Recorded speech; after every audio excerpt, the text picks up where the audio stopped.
Déjà, l'intelligence émotionnelle, c'est déjà prendre conscience qu'on a des émotions, donc conscience de soi. On est issu d'une culture occidentale où on a nié pendant très longtemps les émotions, pendant des siècles et des siècles. Platon disait que les émotions pervertissent la raison. Et donc on a développé un mode économique et donc un mode de management complètement basé sur le rationnel et en niant l'effet des émotions.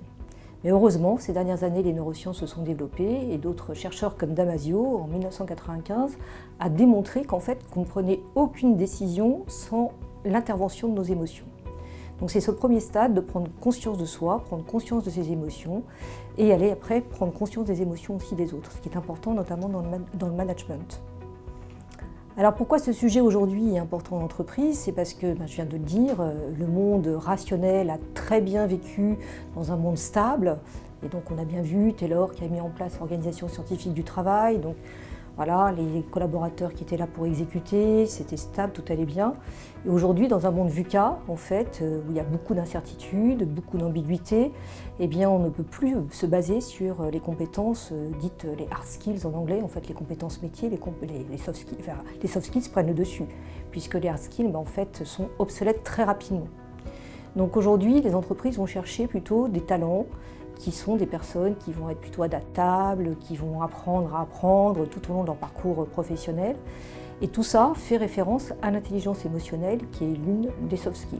Si on les résume, les compétences d'intelligence émotionnelle, c'est déjà les identifier, comme je disais tout à l'heure, et donc ça c'est apprendre à écouter son corps, parce que c'est le cœur qui nous parle, le corps, je vais y arriver, qui nous parle en premier et qui nous envoie un petit signal. Voilà, si on est en colère, on a les mâchoires serrées, si on a peur, très souvent, on a les mains moites, donc c'est notre corps qui nous envoie un signal, qui a une émotion. Donc une fois qu'on a compris qu'on avait une émotion, on va chercher pourquoi, la raison. Donc qu'est-ce qui se passe? Quel besoin je ne satisfais pas? Et pourquoi cette émotion est présente? Et de la même façon qu'on va s'interroger pour soi, on va s'interroger aussi pour ses collaborateurs. Et bien évidemment, apprendre aussi à ne pas faire des propres projections. Moi, je vais avoir un stimulus qui va provoquer chez moi une émotion, mais Nelly, tu es différente de moi et les mêmes stimulus provoqueront d'autres choses chez toi. Et donc là, c'est aussi apprendre à observer le non-verbal.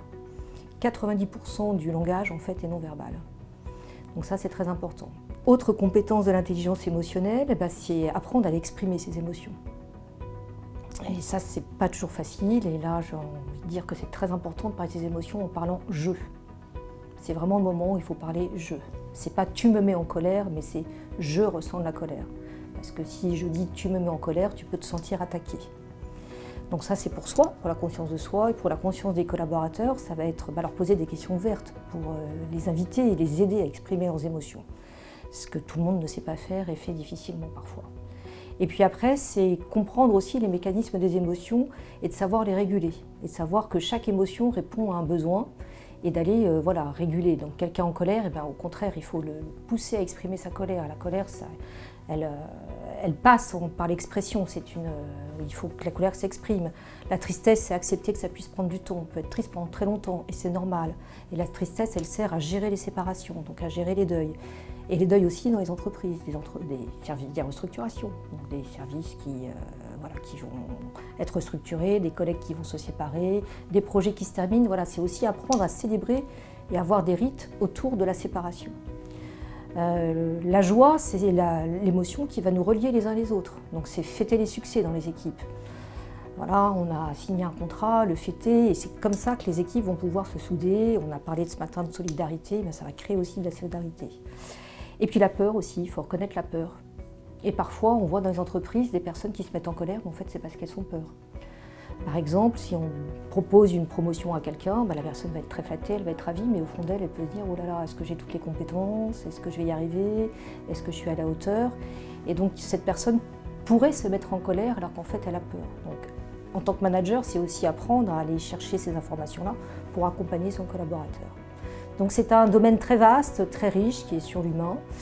Et l'intelligence émotionnelle aujourd'hui est de plus en plus reconnue en entreprise et de plus en plus les entreprises s'intéressent à ce sujet, justement parce que dans ce monde instable, les soft skills prennent toute leur place et l'intelligence émotionnelle fait partie des soft skills.